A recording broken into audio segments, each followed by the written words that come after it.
Então, boa noite a todos, primeiramente. O meu nome é Daniela, tá? Eu sou a Dani. Hoje o nosso capítulo do Evangelho é o capítulo 17, que diz assim, sejam perfeitos, né? E a gente traz como pauta para isso, o que é a perfeição, né? Então eu queria ler um pedacinho para vocês e a gente conversar um pouquinho, trocar um pouquinho, que é muito importante. Aqui diz assim, Jesus disse, amem os inimigos, façam bem para aqueles que os odeiam e orem por aqueles que os perseguem e caluniam vocês. Assim serão filhos do seu Pai, que estás nos céus, que fez nascer sobre o sol os bons e os maus. Se fez chorar sobre os justos e injustos, pois se amarem apenas aqueles a quem amam vocês, que recompensa terão? Os publicanos também não fazem o mesmo? Se saudarem apenas os irmãos mais próximos, o que fazem mais do que os outros? Os pagãos também não fazem o mesmo? Sejam perfeitos como o nosso Pai Celestial foi perfeito. Interessante isso, e parece, quando a gente lê isso, que isso é tão difícil de pôr em prática, né?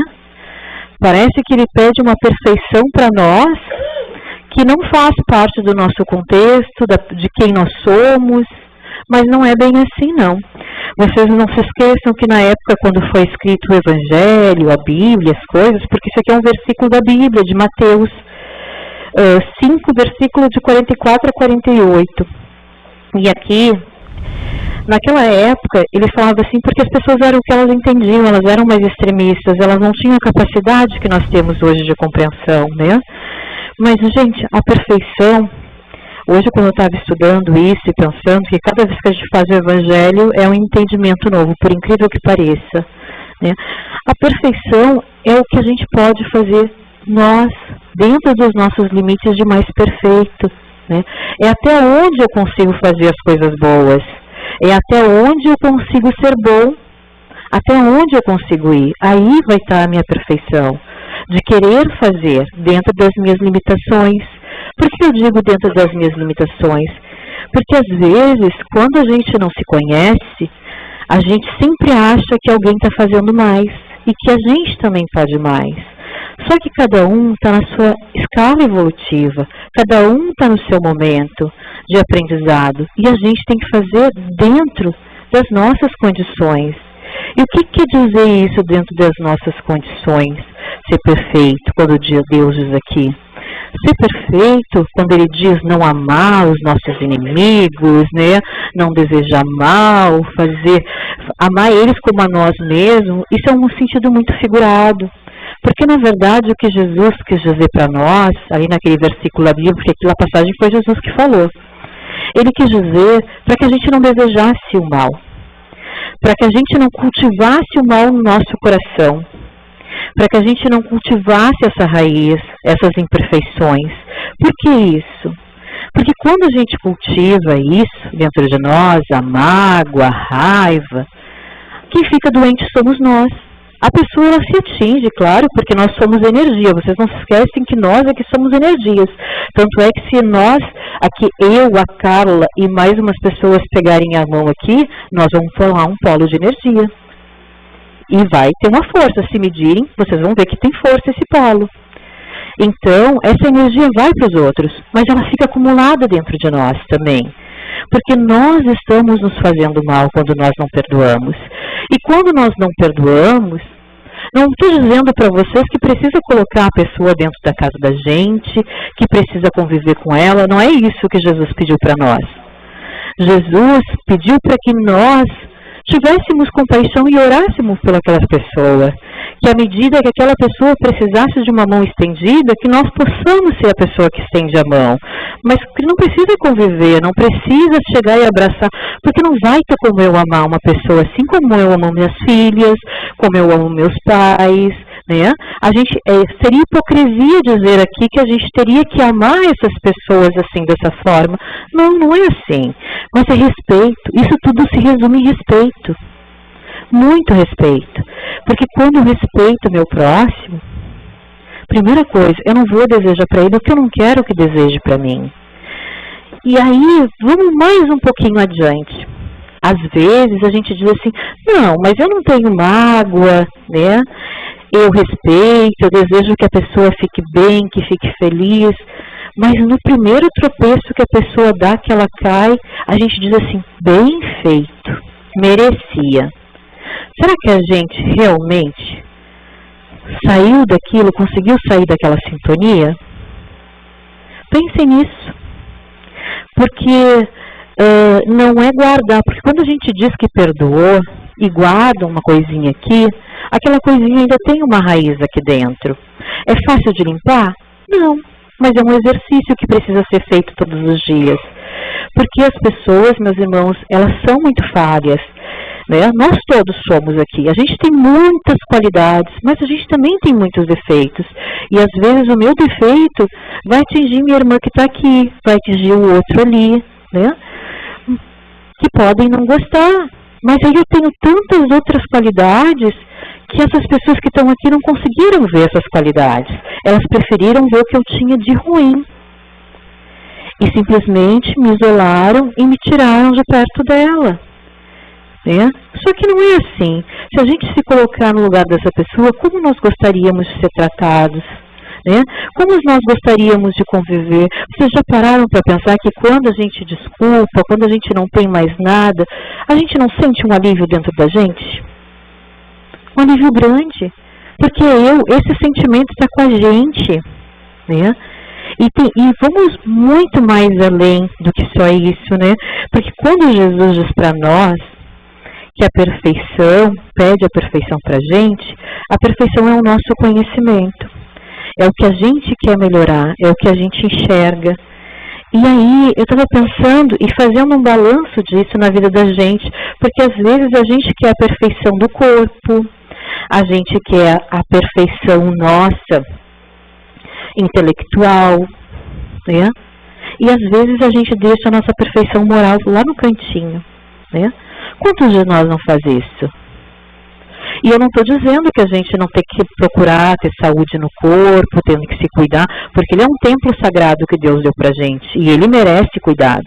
Sim, muito, muito. Né? O nosso cérebro ele precisa ser estudado, porque ele precisa de uma inteligência. Mas essa inteligência a gente tem que usar ela a nosso favor. Né? A gente tem que alimentar e aprender ela a ter uma inteligência moral. E o que é ser inteligência moral? É saber me enxergar como a Daniela é. Né? Enxergar como eu sou, com defeitos, com qualidades, mas que eu posso transformar isso no meu dia a dia, que eu posso modificar isso. Né? Fácil? Talvez não seja. Para alguns seja mais fácil, para outros não, mas só a gente tem capacidade de fazer isso. Não é o outro que vai chegar e vai corrigir as coisas para nós. Eles podem até tentar, mas lembrem que a gente só muda quando a gente quer. Né? As pessoas não têm esse poder. Aliás, eu acho até que as pessoas têm esse poder, mas sabe quando? Quando as pessoas são exemplo para nós e a gente gosta daquele exemplo e a gente vai copiando. Porque os exemplos arrastam, tanto de bondade quanto de coisas não tão boas. Mas a gente precisa procurar isso dentro de nós. A gente precisa aprender a buscar quem eu sou, o que eu quero, o que eu estou me aperfeiçoando hoje. Eu estou cuidando do meu corpo, qual é a minha preocupação de hoje? Né? Eu estou pedindo para Deus nas minhas preces, para Ele, em vez dele me... Porque às vezes a gente faz umas preces muito material, e é normal, a gente vive no mundo material e precisa. A gente pede, ai meu Deus, me ajuda a quitar as minhas contas, me ajuda a comprar aquele carro, a ter alimento para os meus filhos, né? Mas quantas vezes a gente dobra o nosso joelho, ou reza na nossa cama, ou vem aqui no centro espírita e diz assim, meu Deus, me ajuda a ser melhor. Me ajuda a enxergar a vida e as pessoas como elas são. Eu preciso ser melhor. Porque a gente esquece disso. Porque à medida que eu for pedindo isso para Deus, que eu for querendo isso dentro do meu íntimo, ser melhor, tudo na minha vida vai melhorar ao meu redor. Porque eu vou querer fazer as coisas certas. Pode ser que cause estranheza em muitas pessoas. Pode ser que algumas pessoas não gostem porque estão habituadas, mas é eu que tenho que gostar. É eu que tenho que querer mudar. E a gente sabe. E eu vou dizer uma coisa, e é incrível, porque a gente sabe muito bem quando a gente não está sendo bom. Quando a gente não está fazendo uma coisa certa. E o que leva a isso da gente? Vocês já pararam para pensar o que leva a gente a defender uma coisa errada, mesmo sabendo que ela é errada? E a gente dizendo que está certo para os outros. É o nosso egoísmo, a nossa vaidade, de não querer dar o braço a torcer, de não querer aprender, de dizer para os outros, não, eu estou certa. É assim que funciona. O que eu ganho com isso? O que a gente ganha? A gente não ganha nada. A gente ganha irritação de umas pessoas, a gente ganha frustração de defender uma coisa que nós não somos, para que as pessoas no nosso redor achem que nós somos. Mas, meus irmãos, eu gostaria de dizer para vocês que nós somos maravilhosos. Nós somos filhos de Deus. E a gente é uma centelha divina dele. E a gente pode tudo o que a gente quiser. A gente pode tudo. E esse tudo que eu estou dizendo para vocês não é ser milionário, mas a gente pode tudo que a gente quiser ser melhor. A gente veio para cá para buscar isso, para ser melhor. A gente veio para cá para entender o que as coisas na vida da gente se apresentam e por que às vezes eu não consigo fazer isso. Não consigo modificar as coisas. Eu sempre digo que quando se apresentam alguns problemas na vida da gente, e que eles são corriqueiros, que fazem assim, agora melhora, agora piora, agora passou, agora voltou. É porque Deus quer ensinar alguma coisa pra gente. É porque algo a gente não aprendeu ainda que deveria aprender. Só que muitas vezes nesse nosso aprendizado, a gente leva isso com dores. Com dores, a gente fica dolorido, a gente fica chateado, mas porque a gente acha que toda circunstância difícil na vida da gente, ela é ruim, Mas quem pensa que é ruim e quem dá essa força somos nós. Se nós resetássemos a nossa máquina e pensasse que a dificuldade que Deus me apresentou hoje fosse algo para mim me impulsionar no meu crescimento, fosse algo para que eu possa ser melhor.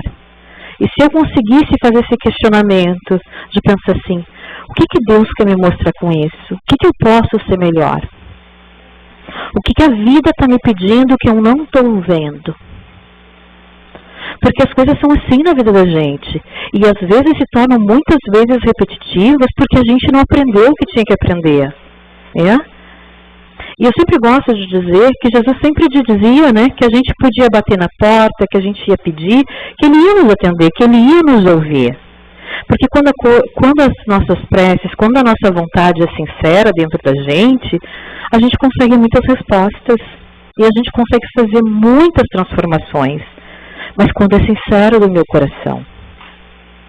E tem que ser sincero do coração da gente de querer perdoar as pessoas. Mas não precisa amar, botar no colo e levar para casa. Não é isso. É respeitá-las. Isso é o importante. É fazer prece por ela. Até quando vem, sabe aquele pensamento negativo que vem assim, pensando assim, poxa, mas aquele infeliz me fez isso. Substituam por 2 pensamentos bons e façam uma pequena prece para que Deus abençoe ele e para que Deus tire de dentro de mim esses pensamentos que não são tão bons. Mas é que a gente às vezes não se dá conta e a gente começa a alimentar isso. E se tem uma pessoa do lado da gente que a gente começa a conversar sobre isso, então vira um caos. Vira um caos porque daí fulano começa a falar, fomentar um aqui, outro ali. E quando vê, a gente criou uma egrégora tão escura na volta da gente que infelizmente a gente não pode ver. Muitos não podem ver, mas quem enxerga vê. E é uma egrégora muito pesada. E por que eu estou falando isso para vocês? Porque esse é o nosso dia a dia, o nosso dia a dia corriqueiro. Por que não mudar esse sentimento? Por que não substituir esse pensamento por pensamentos melhores?